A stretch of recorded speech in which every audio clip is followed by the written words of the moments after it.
In this section, you will learn how to use vector databases or vector stores. A vector store allows us to store and retrieve data using high-dimensional vectors. This is very useful to build similarity search applications.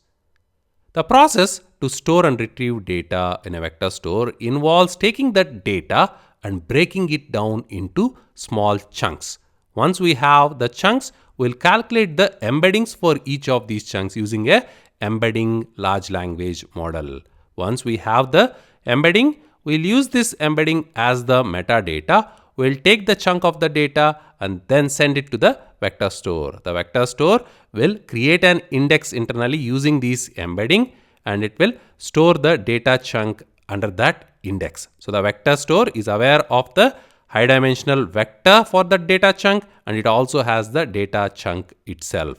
When the user later comes up with a query or a search, we'll take that search query, calculate the embedding for it, and we'll hand over that embedding to the vector store. The vector store will use that embedding, find all the similar embeddings, and return back the data chunks for those embeddings. So all the matching data will be returned back by the vector store, which we can then send back to the user.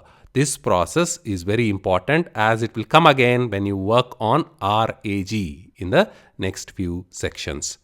There are different types of vector stores, starting with Chroma, FAISS from Facebook, Pinecone, and Lance. It is very easy to use all of these using LangChain. LangChain makes it super easy to run these within memory when you run your program, or you can have them on your machine using your file space as well. And it is very easy to switch from one vector store to another thanks to LangChain. So that process again, we take all the documents we want the search to be based off within our organization or for a use case. We break all the data into small chunks. We calculate the embedding for each of those chunks, take that embedding and that chunk, hand it over to the vector store. It will store that chunk and the embedding. It will do some internal indexing for us.